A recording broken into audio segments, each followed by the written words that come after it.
I am in a dilemma what language I should speak to you. First I'll speak in English, then in Hindi, then in Marathi.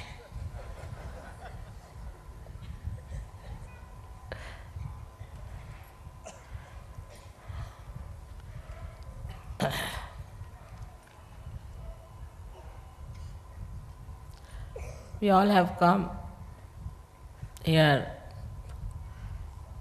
to Kolhapur to worship the Mahalakshmi.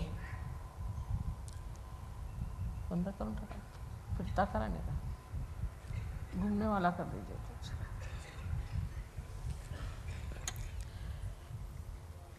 And you all know about the importance of Mahalakshmi. That Sushumna Nadi is the channel for Mahalakshmi. But this principle of Mahalakshmi is only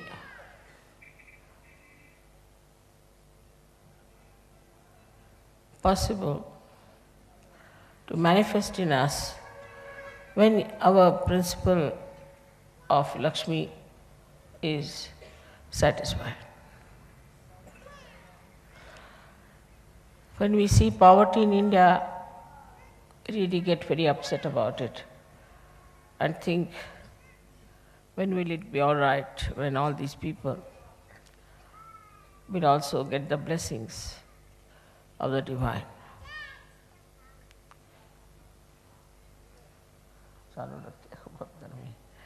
So the principle of the divine works through Mahalakshmi. It's a vicious circle that you have to get to a point where your Lakshmi principle is satisfied. And then only you start seeking. And that seeking comes from the Mahalakshmi principle within us.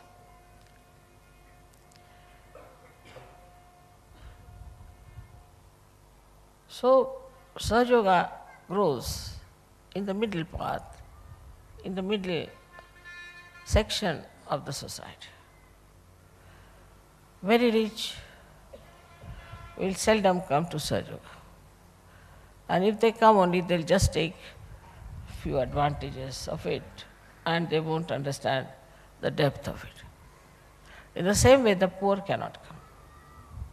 So these are like the two shores of one river that is flowing in between.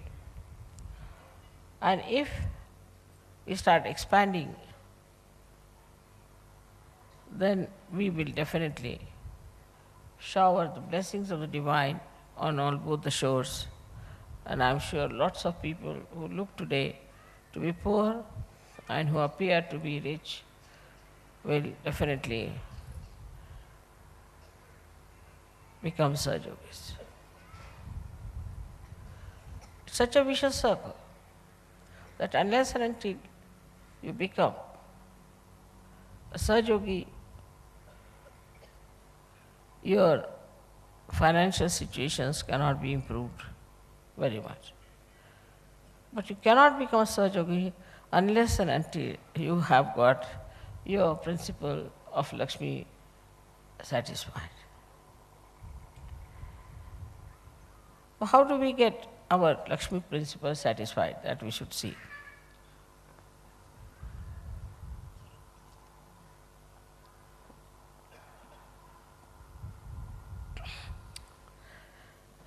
That when we have little more money than required, then we start thinking, what shall I do with this money? Then some people think, all right, I'll have one more car, I'll have one more house, I'll have one more this, more that. But sagacity sets in. A kind of a satisfaction sets in Now, what more? In addition to that, we have taxations, thanks to the government, and all kinds of problems. So people think now I've had enough of it, now no more, finished with it. So the hankering goes away. Hankering for money goes away. In SahajaYoga, you are so blessed that you start getting whatever you like. And at a point you reach and you think, oh wow, too much, now no more, I want. This is also another way, even before your Lakshmi principle is satisfied, that if you get your self-realization, you can short-circuit the whole thing. If that is short-circuited, then also you can enter into Mahalakshmi principle. But in case where your situation is such that now you have become overly rich, and if that richness has gone into your head, and you think no end of yourself, then there are still some chances of you getting into SahajaYoga. For example, if a very rich man is there, if he gets sick, if he gets cancer, or his children start misbehaving, or he suddenly gets a bad reputation somewhere, some sort of a shock from his right side can push him to the center. Now the left-sided people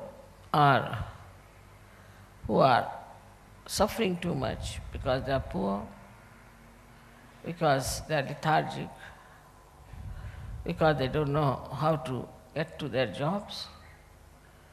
They have no ambitions, nor do they compete. In a way, they are in a better situation than the rich, because they don't have to worry so much about income tax, as if they have solved their problems by having no income, no car. If you have no car, then you don't have problems of car. If you have no, I've done that way, I never drive, so somebody has to drive me. I can go by bus, I can go by rickshaw, anything. But if you drive, then you have to drive all the rest of the people. If you have got, say, a house, you have a problem, everything that you possess, so-called, you have a problem. And till you develop a complete detached feeling about it, the problems are there. So then, what happens to you? That when you start all these problems creeping up, in India especially I have seen, people become generous. Very miserly people also become generous because they become so fed up with their so-called wealth that they start distributing it and giving it away. So the principle of Lakshmi is to give away, to be generous. That principle starts working. Then the second principle of Lakshmi also works with them when they have very nice, beautiful houses and things. Then they want people to come to their house, stay there, look after them and give them food.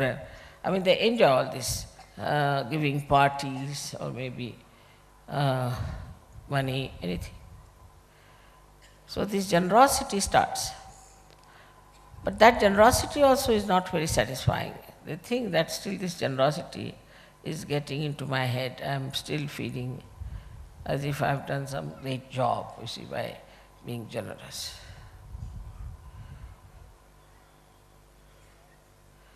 Then this generosity, when it doesn't satisfy them, then they start thinking of getting to the truth of life. It's a story about Shivaji, very interesting story. He was once building a very huge, big fort. and people were working, and he was just looking at them, and he thought, see now, what a nice thing I'm doing. I have given so much work to so many poor people. I was feeling quite happy about it. I was looking at them. Suddenly his Guru Ramdas Swami came there, and they were breaking one boulder. They said, slowly, slowly break it. Do not hit it hard. They were breaking slowly. Ultimately they came to a stone which was just like one coconut. So Ramdas Swami took that coconut in his hand and broke it. And there was water in it, and there was a frog sitting inside. Then Shivaji Maharaj realized that when God creates you, He also provides things. You need not be proud that you are doing so much for others. So in this generosity, in this social work and so-called doing for the poor also, you develop a kind of a very funny ego and think end of yourself. And to pamper it also, people can give you a peace prize, can give you Nobel Prize, this prize, that prize. Then of course there's a very hard nut they create out of your brains. That is how even this generosity can be very dangerous, which creates this kind of a feeling that we are something great and we are doing this great work and we are just looking after so many people.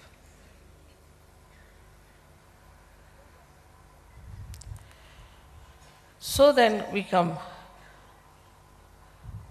to another kind of people who are really very miserly. They can never change. I think it's a disease with people who are miserly. They are extremely miserly, and sometimes I see the whole nation is of a miserly nature. They talk of money and there's no decency about it.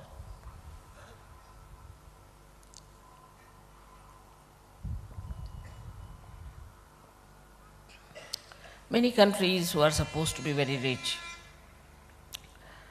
were surprised that the people of that country are not only miserly but indecent and can't understand how they could be like that. There's no culture about it.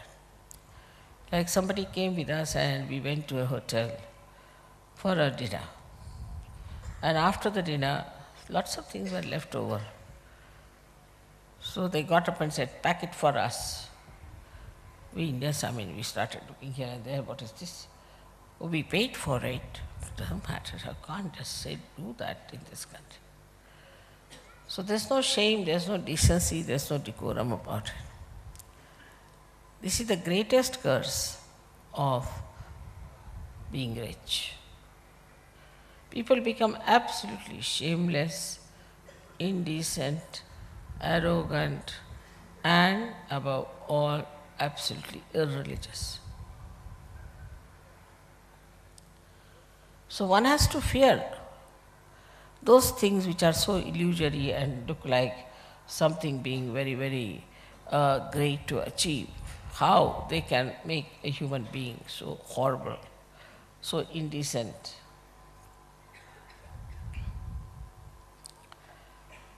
Because the rich have no manners at all of any kind. They have no maryadas of any kind. And they don't care for what others are going to say or what they have to be. So such rich countries have gone from left to right, right to left like a yo-yo. We're still doing the same. And also, the kind of ego that comes into a rich man is really very stupid, extremely stupid, and people would laugh at them the way they behave. You must have heard about the king who made chappals out of pearls. And there are people who are trying to show off their wealth in the most hideous manner. To them, to show off their wealth is the only criteria. But whether it is decent or whether it is decorous or Is it some sort of a very cultured behavior? They are not bothered. They are the people who are killers of culture. And that's how we find the people or the countries which are rich absolutely kill all the culture, all the behavior part of human beings. And the second thing they get into is complete immorality. Complete immorality. They have no morals of any kind. To them, a girl of 20 years is the same as a fiancé, whether they are 80 years of age. They have no sense of proportion. Extremely immoral, live a very immoral and absolutely low-graded life, which even an animal would not do. So they get even not only human, subhuman, but sub-animal also. So all the decency that comes from your culture, or all the norms that are described about the culture, just disappear. They may have a decency as to what glass should be used for which wine, or could be what sort of a dress should be worn for a particular thing. But even that is gone now. Anything is possible. What's wrong? This arrogance of a very incorrigible ego is even thickened when there are 5, 6 more like them, because the competition starts. One says one thing, so another says even a higher thing than that. And the third one starts to compete and says something more than that. And this is going on and on and on and on between these people, all kinds of horrible expressions of their ugly wealth. The whole society becomes so ugly. It so happened, unfortunately, that I had to be with such people also. But thank God, I have my own people now, you are here. My own style, my own time. All of you are here, so close to me, so much. And what an atmosphere you have created. Even people in Kolhapur and here are saying, we have never seen such beautiful people, so well behaved, so balanced. They never fight. They never say bad words, and they never hit each other. Because whatever we had known of foreigners was this, that they would come, enter into any house during the time of British and get whatever they wanted. And later on, these were soldiers, and later on came the hippies. Then came Hare Ramas, one after the other, one better than the other. All these horrible experiences, and then you people coming like great blessings. They are so impressed by you. They are more impressed by you than by me, I can tell you this.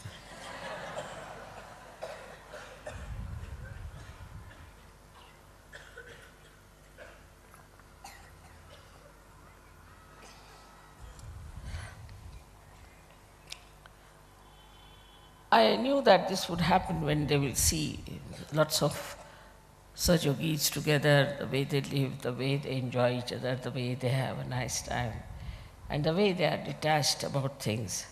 Definitely they'll be very much impressed, and that's what is happening today.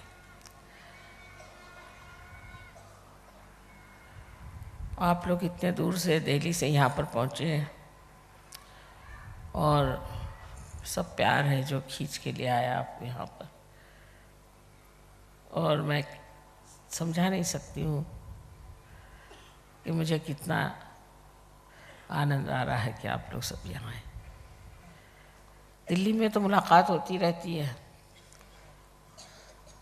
और बहुत लोगों से मुलाकात होती रही, सबसे देखते रहे हम, और बहुत आप लोगों ने वहाँ पर प्रगति कर ली है। बड़े आश्चर्य की बात है कि दिल्ली जैसा शहर, जिसको कि मैं हमेशा बिल्ली कहती थी, कभी दिल्ली में कहती नहीं थी, क्योंकि वहाँ के लोग, जिस वक्त मैं वहाँ रही, जब मेरी वहाँ शादी हुई या देखा, तो सिवाय पॉलिटिक्स के और कोई बात ही नहीं करते थे। लेकिन शुरू के ज़माने में वहाँ बहुत बड़े बड़े लोग हो गए, और जब वो पॉलिटिक्स की बात भी करते थे तो यही कि हमारे देश की हालत कैसे ठीक होगी, क्योंकि मेरे पिताजी कॉन्स्टिट्यूएंट असेंबली के मेंबर थे, तो कैसा कॉन्स्टिट्यूशन बनना चाहिए, क्या, मतलब बहुत गहरी बातें करते थे। था तो पॉलिटिक्स ही, लेकिन उस पॉलिटिक्स में और आजकल के पॉलिटिक्स में बहुत ही ज़्यादा फ़र्क है। और फिर उसके बाद ये पता नहीं कहाँ से सब लोग वहाँ पे पहुँच गए, खटमल जैसे कि सारे देश का खून चूसने वाले वहाँ पहुँच गए, और उन्होंने जिस तरह से वहाँ पर राजकारण बनाना शुरू किया, अनीति शुरू कर दी। तो मैं खुद ही सोचती थी कि दिल्ली में कभी सहयोग हो सकेगा, असंभव। मैं सोचती थी असंभव, क्योंकि लोगों को तो यहाँ यही कुर्सी की पड़ी हुई है। उसके बाद जब शास्त्री जी आए तो ज़रूर मुझे थोड़ी सी आशा लगी, और वो भी थोड़े दिन रहे, और उसके बाद जो वहाँ अंधकार शुरू हो गया और जिस तरह की गड़बड़ियाँ शुरू, उसका तो अंदाज़ ही हम नहीं कर सकते। मैं खुद सोचती थी कि इस दिल्ली में सहयोग का आना बहुत मुश्किल है। लेकिन जब पहली मरतबा मैं दिल्ली गई तो उन्होंने पूजा में मेरे लिए छोटे छोटे प्लास्टिक के डब्बे लाए। वो अपने किचन में थे, उसमें कहीं कुमकुम रखा था, देखा क्या उसमें पहले हल्दी रखी थी, फिर उसको गिरा के उसमें कुमकुम रख ली। तो मैं तो एकदम सकुचा गई, एकदम मेरा बॉडी इतना छोटा सा हो गया, घबराहट के मारे कि बाबा ये लोग क्या कर रहे हैं, इनको ये भी अंदाज़ नहीं कि ये क्या कर रहे हैं और अब होगा क्या। सो मैं बस सबको बंधन दे रही थी कि इन पर कोई बुरा असर ना है। फिर लंगड़ाते लंगड़ाते वहाँ पर सहयोग शुरू हुआ। किसी तरह से आपस में मारामारी भी हो गई, झगड़ा झगड़ी हो गई, पैसा खाना हो गया, सब चीज़ें करने के बाद आज सहयोग वहाँ बहुत स्वच्छ रूप से सामने नज़र आ रहा है, जिसकी आप जानते नहीं कितनी बड़ी महिमा है। क्योंकि इस महाराष्ट्र में संत साधुओं ने बहुत काम किया है, सबको मुखोद्गत है कि सहयोग क्या है, सब लोग जानते हैं। यहाँ ही पे नाथपंथियों ने कार्य किया, यहाँ सहयोग तो बहुत ज़ोरों में होना चाहिए था, लेकिन जिन लोगों ने महालक्ष्मी कौन ये भी नहीं जाना, किसी को दिल्ली में महालक्ष्मी मालूम नहीं था कौन है महालक्ष्मी। वो तो दत्तात्रेय माने कौन उनको पता नहीं था। मेरे पास एक दत्तात्रेय का वो था स्टैचू, तो उसको देख कर के लोग ये कौन है जिनके 3 मुँह, ये कौन, मैंने कहा हाथ धो गई। उनको ये भी नहीं मालूम था कि गुरु कौन होते हैं या दत्तात्रेय कौन है, नानक साहब कौन है। मैं तो कहती हद हो गई, एक का दूसरे को पता नहीं, दूसरे का इनको पता नहीं। बस वहाँ पे यही था कि किसी घर जाओ तो पूछते थे आप कांच के गिलास में पानी पियेंगे कि चांदी के गिलास में। मैं कहती थी भाई ये भी कोई तरीका है। या पूछेंगे आप कच्चा खाना खाएंगे कि पक्का खाना खाएंगे। कहती थी कच्चा पक्का में तो पक्का ही खाएंगे भाई, कच्चा क्या खाया जाता है। तो फिर कह नहीं अच्छा फिर पक्का ही खाते हैं आप। अच्छा फिर चांदी के गिलास में पानी पियेंगे कि कांच के गिलास में, तो समझ नहीं आता। सब कुछ धर्म वर्म यहीं तक सीमित था, कच्चा पक्का क्या है, ऐसा वैसा क्या है। और फिर करवा चौथ करो, और नहीं तो वो गणेश जी का वो सकट महाराज उनका नाम रखा था सकट, और उनकी कहानियाँ इतनी अजीब अजीब सी कहानियाँ और सकट महाराज की कि मेरे समझ में नहीं आया कि इनको किसने सकट महाराज की ऐसी ऐसी कहानियाँ बता के रखी है।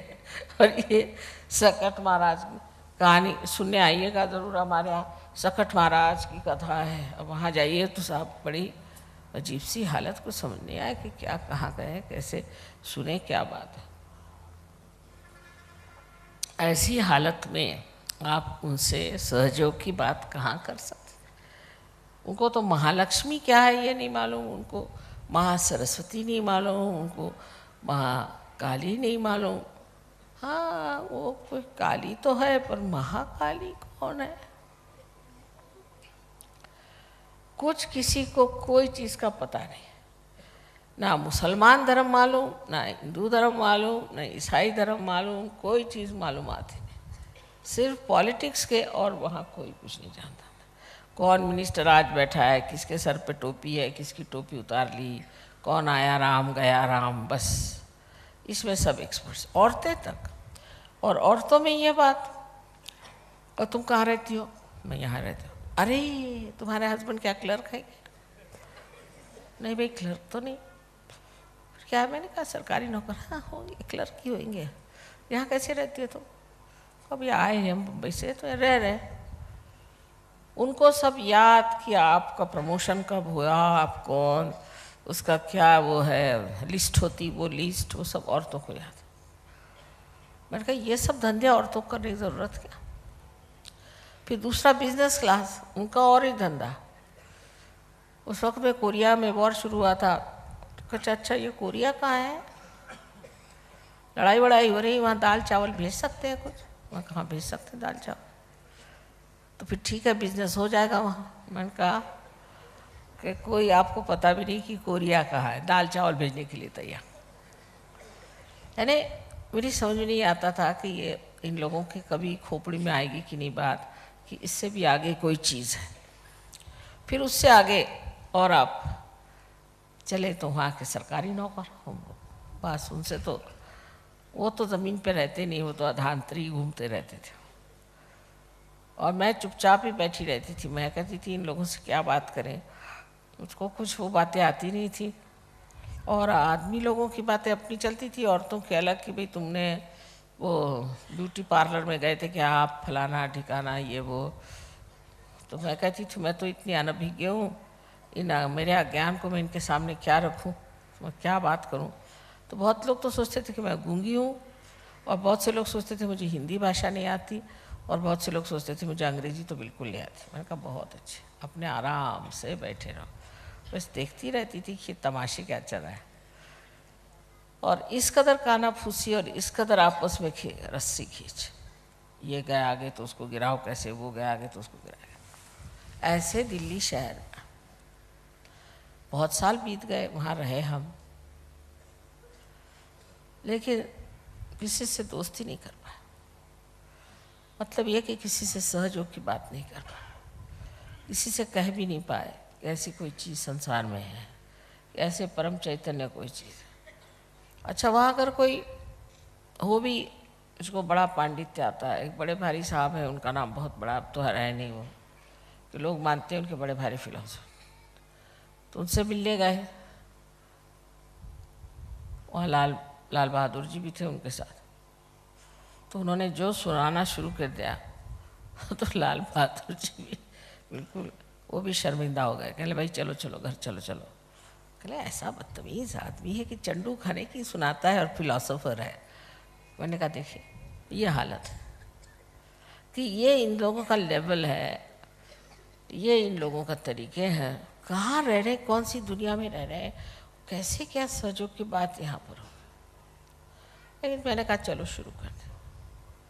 लेकिन आज मैं तो आप ही लोगों की कृपा कहती हूँ कि आपने इसको स्वीकार किया, क्योंकि जिस महाराष्ट्र में इतनी मेहनत हुई, जिस महाराष्ट्र को इसके सब मालूमात थे, उससे ज़्यादा आप लोगों ने इसे स्वीकारा, और इसी तरह से सब जगह फैलते जा रहा है। और जो आते हैं सो जम जाते हैं। हमारे मराठी में एक शब्द है अर्धवट, अब वो उसका हिंदी में कोई भाषांतर नहीं हो सकता।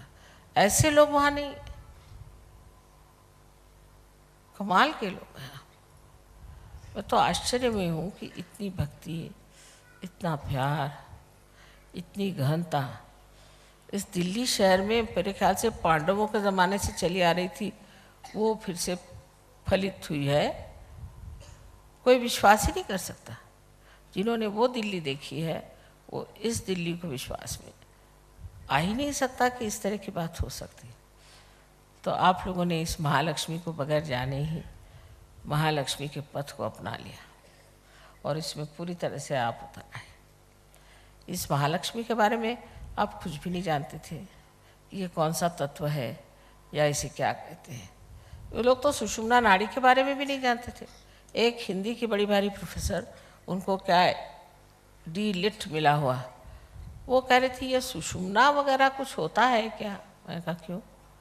कहने इस पर लिखा है कवियों ने कि सुषुम्ना नाड़ी होती है, और कबीरदास ने लिखा है, लेकिन यह कुछ तो भी इमेजिनेशन होगा। मैंने कहा आपने क्यों सोचा इमेजिनेशन?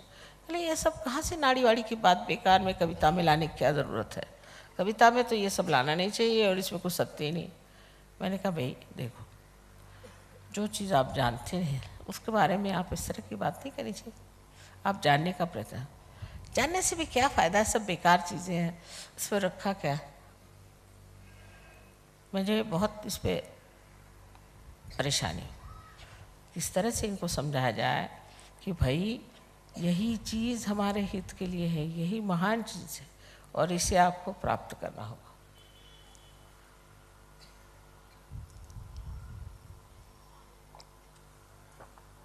पर जो भी हो, मेरे ख्याल से जो वातावरण राजनीतिक अपने यहाँ इतना गंदा हो गया कि उसी से ऊब करके लोग फिर महालक्ष्मी तत्व पे आ गए।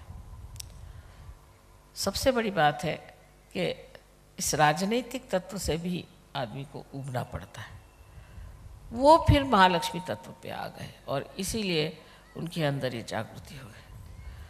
जब देखते हैं कि कितने अजीब तरह के लोग इस राजनीतिकता को वहाँ से अपने मिल्कियत समझ रहे हैं, तब फिर एक तरह से आदमी को घिन सी लगने लग जाती कि क्या है ये लोग, इनमें कोई विशेषता नहीं, इनसे तो हम 1000 गुना अच्छे, और ये जो है सारे भारतवर्ष का उद्धार करने के लिए निकले हैं, खुद अपना तो उद्धार पहले करें।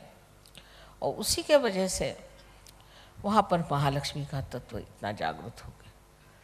मैं स्वयं ही देख के हैरान हो जाती हूँ कि इस गाज़ियाबाद में, मेरे पति वहाँ कलेक्टर थे मेरठ में, न जाने कितने बार हम गाज़ियाबाद गए, और मैं तो देखती थी, मैं कहती थी ये गाज़ियाबाद है कि क्या आबाद है। बिल्कुल ऐसे लोग कि कुछ कह ही नहीं सकता था कि ये कोई विशेष चीज़ है। बिल्कुल सर्वसाधारण लोग, बहुत आपस में लड़ने झगड़ने वाले, और जाट की जैसे जाट भाषा बोलना ये वो, और अंदर से इतने उनके अंदर धर्म होगा, अंदर से इतनी उनके अंदर लगन होगी, मुझे पता नहीं थी। और जब उनको देखा मैं तो हैरान हो गई कि कितने सुंदर लोग हैं ये, ऊपर से ऊबड़ खाबड़ हैं और अंदर से कितने सुंदर हैं। यही हाल हरियाणा का, यही हाल अब लखनऊ का मैं सुनती हूँ। मैं तो लखनऊ के लिए तो मुझे बिल्कुल ही उम्मीद नहीं थी कि लखनऊ में तो बस आपको बातचीत में वो चित कर सकते हैं, लेकिन कोई वो गहरी बात पे उतरेंगे ये मैं कभी नहीं सोच सकती थी। जो मैंने कभी सोचा भी नहीं, जो कभी मैं समझ भी नहीं पाए, वो हठात हो रहा है। ये बड़ा चमत्कार मुझे लगता है कि ये क्या परम चैतन्य की कृपा है कि आप लोगों में सब में इतनी पूरी तरह से इस बात की चेतनता आ गई, आप चेतित हो गए और कि आप एक संत हैं और आपको आत्मा स्वरूप होना है और आप आत्मा स्वरूप हो रहे हैं। ये कितनी महान बात है, इसको आप शायद नहीं समझ पाएंगे, लेकिन मैं समझ पाती हूँ, क्योंकि मैंने वो भी हालत देखी है और ये भी हालत देखी है। कर समझ लीजिए किसी दुर्भिक्ष हो, कहीं पर अकाल पड़ा हो, लोग भूखे मर रहे हों, उनके पास पहनने को कपड़ा नहीं हो, किसी तरह से सब खंडहर हो गया, और वहाँ जाते ही साथ फिर दूसरी मर्तबा आप देखते हैं कि एकदम हरियाली, सब लोग खुशहाल, सब हंस रहे हैं, खुश हैं, तो आपको लगेगा एक मिनट कि क्या मैं इसी दिल्ली में आती थी कि ये कोई और दिल्ली है। ये मैं आपकी तारीफ नहीं कर रही हूँ, सिर्फ मेरे हृदय के उद्गार हैं जिन्हें मैं कह रही। लेकिन संभल के रहिए, बहुत सी बातें ऐसी होती हैं अज्ञात में जबकि हमारे ऊपर नेगेटिविटी असर मार सकती है, इसलिए बहुत संभल के रहना चाहिए। आता मराठी भाषेत सांगायचं म्हणजे की मराठी भाषेसारखी भाषा नाही अध्यात्माला, इतकी ओघवती भाषा आहे, आणि जर मला मराठी भाषा आली नसती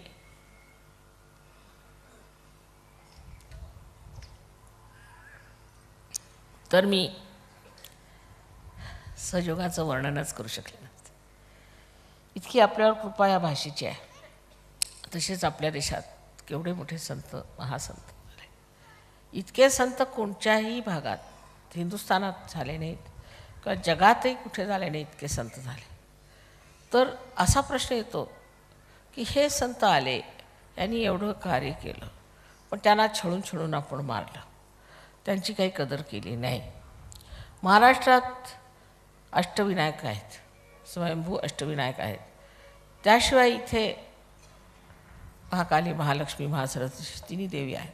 तुम्हाला माहितीच आहे ते, मला सांगायला. हे सगळं असताना प्रत्येक ह्याच्यात जेजुरीचा खंडोबा आपण आठवतो, नंतर इथली रेणुकादेवी, तिथलं ते सगळं आपल्याला माहिती आहे. रोजच्या बोलण्यात, भाषणात सगळ्यांना सगळं माहिती, कुठे कोणचं आहे, कोणची जागा जागृत आहे, कुठे. एवढं म्हणजे नुसतं मंदिरासारखं हे महाराष्ट्राचं आहे. कुठेही जा तरी तिथे एखादं कोणतं तरी जागृत स्थान असेल. तिथे वीर म्हणून एक जागा आहे, तिथे मी गेले होते. मला आश्चर्य वाटलं. तिथे म्हणजे काय अगदी कार्तिकेयाचं म्हणजे टाप पडलेली स्पष्ट दिसते. अशा अशा महत्त्वाच्या ठिकाणी. नंतर इकडे नीरा नदी आहे. नीरा नदीच्या काळजी नरसिंहाचं अवतरण म्हणून त्यांनी तिथे नरसिंहाची मूर्ती बसवलेली आहे. नरसिंगपूर म्हणून जागा आहे. ती मूर्ती नुसती ह्याची आहे, काय म्हणतात त्याला, वाळूची आहे, पण अजून जशीच्या तशी. आणि वरून कुठून तरी पाणी पडतं ते कुणाला माहीत नाही. म्हणजे इथे परमेश्वरी चमत्कार फार आहेत. हे सगळं असताना सुद्धा महाराष्ट्राची अस्मिता काय ते मला अजून समजलं आहे आजच्या काळात. कारण एकतर इथे बुद्धिवादी आलेत मधूनच उपटसुंबासारखे आणि सांगायला तुम्हाला की देव परमेश्वर कोण नाही. झालं, कुणी काय म्हटलं की झालं, त्याच्यावर विश्वास ठेवायचा. इकडे हे आहेत महामूर्ख आणि तिकडे दुसरे भोंदू लोक आहेत जे दारोदार गुरु म्हणून फिरतात. ह्या दोघांच्या चाकोरीमुळे ते दोन चाकांच्या मध्ये आपला महाराष्ट्र खरोखर अगदी पिंजून निघाला आहे. त्यातली जी विशेषता जी की सगळं लक्ष अध्यात्माकडे. आयुष्याला काही दुसरा अर्थ नाही. जोपर्यंत आपण परमेश्वर मिळाला नाही तोपर्यंत आपल्याला काही अर्थ नाही. अहो पण आपण म्हणजे कितीतरी इथे असे कार्य केलेले आहेत ज्याला आपण म्हणू की नाथपंथीयांनी इतक्या तरतरेने लोकांना समजावून सांगितलं. आणि त्याच्यानंतर संतांनी एवढं कार्य केलेलं आहे. आता मी जे बोलते तसंच सगळं ते बोलले. त्यांनी शिव्या घातल्या, एवढाच फरक. मला शिव्या काही येत नाहीत. रामदास स्वामींनी आहे, त्यांना काही शिव्या येत नव्हत्या. माझ्यासारख्यात काहीतरी मनाने शिव्या काढून कुल्लाळ वगैरे वगैरे शब्द अशा लोकांना लावले जे खोटे होते. तर सगळ्यांवर त्यांनी अगदी चौफेर दाण त्यांना करून टाकलं. पण त्या सगळ्यांचा परिणाम अजून आपल्या ह्याच्यात आलेला नाही.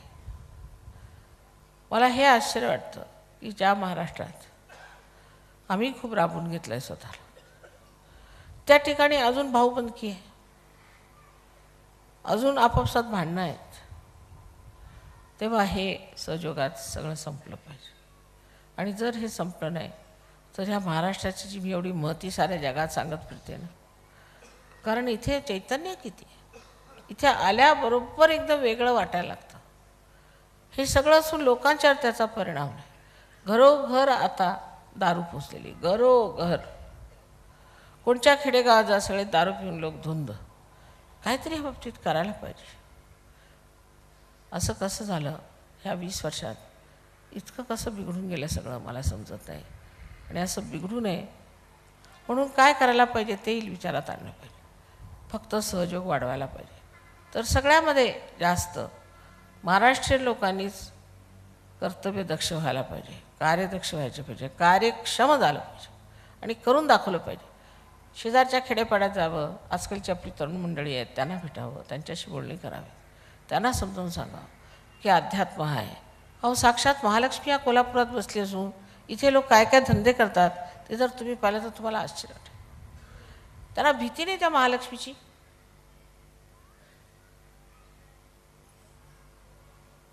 देवळात जायचं, काहीतरी डोकं तिथे टेकवायचं, वेणी बिणी काय द्यायची असेल ती देऊन चालले परत गुत्त्या. वाटेल तशी मारहाण करायची बायकांना, शिव्या द्यायच्या, वाटेल तसं वागायचं, त्याला काही अंत नाही राहिलेला. तेव्हा लक्षात हे घेतलं पाहिजे की कुठेतरी आपलं चुकलेलं आहे, कुठेतरी आपण विसरलो. आणि विसरलो काय आपण? विसरलो हे की आपण महाराष्ट्रात राहतो. स्वतःबद्दल आत्मसन्मान राहिलेला नाही. आम्ही कोण? आणि जो राहिला आहे तो इतका चुकीचा आहे की नुसती आढ्यता, त्याच्यामध्ये कोणत्याही तऱ्हेची सन्माननीय गोष्ट नाही, फक्त आढ्यता. त्या आढ्यतेत बसून राहिलं. सगळे शिवाजी महाराज झाले. अहो, त्यांच्या पायाच्या धुळीबरोबर जरी झाले तरी पुष्कळ झालं. तर महाराष्ट्रातल्या सहयोगांना ह्या लोकांच्या मानाने 10 पट जास्त कार्य करायला पाहिजे, 10 पट मेहनत करायला पाहिजे. कारण आपण फार मागासले आहोत सहयोगात. पुष्कळ चमत्कार झाले, सगळ्यांना अनुभव आले, सगळ्यांनी मला सांगितलं माताजी हा चमत्कार झाला, तो चमत्कार झाला. कबूल आहे, खूप चमत्कार झाले. पण हे सारे चमत्कार झाले हे सगळं तुम्ही पाहिलं. पण आता ह्याच्यात भागीदार इतर लोकांना घेतलं पाहिजे, धडाडीने ह्याच्यात वागलं पाहिजे. आसपासच्या खेडेगावात जावं, सगळीकडे जावं, सहयोगाबद्दल बोलायचं. एका गृहस्थाला मी म्हटलं की तुम्ही करू शकता, तर त्याने सांगितलं मला 8,000 रुपये महिना द्या. अहो म्हटलं 8,000 रुपये आपल्या प्राईम मिनिस्टरला नाही मिळत महिन्याला, आणि तुम्हाला कुठून आणून द्यायचं 8,000 रुपये? कळलं का तुम्हाला? तर सगळ्या महाराष्ट्रीयन लोकांनी त्या महालक्ष्मीच्या वंदनात स्वतःला, आम्हाला महालक्ष्मीचं तत्त्व मिळालं म्हणजे काय, तर आम्ही उच्चपदाला गेलो, आम्ही सगळे संत झालो. आता ह्या महाराष्ट्राला उजवायचं काम आमचं आहे, प्रकाश आणण्याचं काम आमचं आहे. त्याची मेहनत करायची. ती मेहनत केल्याशिवाय कधीही तुम्हाला सुख मिळणार नाही. आणि तुम्हाला ते जे समाधान आहे ते मिळणार नाही सहयोगाचं, जोपर्यंत तुम्ही ह्या संबंध महाराष्ट्रामध्ये सहयोग गाजवणार नाही. अहो, त्या हैदराबादला 7,000 माणसं आली होती प्रोग्रामला. हैदराबादला तिथे मला वाटतं 1-2च संत साधू झाले होते. आणि इतके लोक. मग काय, आपल्या इथे सुद्धा आपण जर पब्लिक प्रोग्राम केला, आपण जर लोकांना जाऊन भेटलो, त्यांच्याशी गोष्टी केल्या, त्यांच्याशी बोललो, त्यांना जागृती दिली, तुमच्या सगळ्यांच्या हातात शक्त्या दिलेल्या आहेत, तर हा महाराष्ट्रसुद्धा एका फार उच्च पदावर आहे. तुमच्यामध्ये गुण आहेत, गणपती तुमचे चांगले आहेत, वाचन आहे, तुम्हाला माहिती आहे. आणि ज्या लोकांना गणपतीचा ग माहिती आहे त्या लोकांना मी सगळं सांगितलं. तर तुम्ही तर गणपतीला सकाळपासून संध्याकाळपर्यंत गणपती गणपती करत बसतात आणि त्या गणपतीतलं काहीही तुमच्या सार येत नाही. अहो, ज्यांनी आईच्या प्रेमासाठी, श्रद्धेसाठी सगळ्या जगाशी भांडण घेतलं, त्या गणपतीला तुम्ही जर मानता तर तुम्ही काहीतरी करायला पाहिजे. निदान माझ्यासाठी तरी करा, पण खरोखर म्हणजे महाराष्ट्रासाठी काहीतरी करायला पाहिजे. आणि अशी मी कळकळीची मी तुम्हाला सगळ्यांना विनंती करते की आता इथून गेल्यावर आपण आता जाऊच म्हणा गणपतीपुळ्याला, पण त्याच्यानंतर मात्र तुम्ही हा विचार करायचा की का हो, आता आपण 4-5 जणी म्हणून किंवा 4-5 जण म्हणून जाऊया ह्यात खेड्यात, जाऊया तिकडे त्या बोलूया. तुम्ही एकदा त्यांना सहयोगात घेऊन या, म्हणजे दारू अशी सोडवते मी, पण ते आला पाहिजेत. मग हे तंबाखू सुटेल, सगळं सुटेल, पण तुमचं भलं झालं, तुम्ही चांगले झाले, आनंद झाले. आता आम्हाला कशाला दुसऱ्यांचं नको रे बाबा, असं नाही करायचं. ती प्रवृत्ती आता सोडून मेहनतही करायला पाहिजे. जस्ट याला अरे प्यार करने से कभी लगता नहीं था, फिट भी पैर दुखने लग जाते.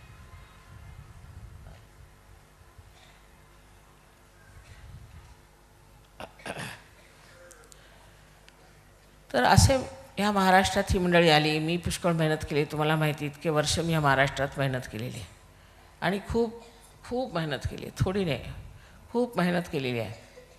फक्त सांगायचं असं की एवढी सर्व मेहनत करून परत त्या संतांसारखं झालं नाही पाहिजे. सहजयोग हा वाढवलाच पाहिजे, त्याची प्रगती केलीच पाहिजे. अर्थात गहनतेत तुम्ही जाल, पण गहनता घेऊन तरी काय करायचं? जर हे पसरवलं नाही तर दुसरे संत जसे झाले तसेच तुम्ही. सहयोगाचा जर तुम्हाला प्रसार करायचा असला तर तुमच्यासाठी तर सर्वात सोपं असायला पाहिजे. कारण संबंध जेवढं काही संतांचं कार्य आहे तेच आपण करतो आहे, तेच आपण पूर्णत्वाला आणतो आहे. तेव्हा तुम्हाला त्याबद्दल कधीच काही त्रासच व्हायला नको. सगळं समोर आहे. आता दिल्लीकरांना काय सांगायचं तेही समजले, आणि ह्या परदेशातल्या लोकांना सांगायचं ते तरी फारच कठीण होतं, तेही समजले. मग काय महाराष्ट्रातले लोक समजणार नाहीत तुम्हाला? असं शक्यच नाही. पण फक्त आपण निघायला पाहिजे. आपल्यापुरतं सहयोग असा ठेवायचा नाही. सगळ्यांनी काहीतरी ह्याबद्दल एखादी योजना करावी. आणि मला सांगा काय तुम्ही योजना केलेली आहे की तुम्ही कसं काय करणार, कोणत्या कोणत्या गावी जाणार, कोणत्या कोणत्या खेडेगावात जाणार. आणि जोपर्यंत हे होणार नाही तोपर्यंत आपल्या महाराष्ट्राचा उद्धार होणं शक्य नाही. असो, आता सगळ्यांना माझा अनंत आशीर्वाद आहे. आज महाकालीचं आपण आवाहन करूया आणि तिची पूजा करू.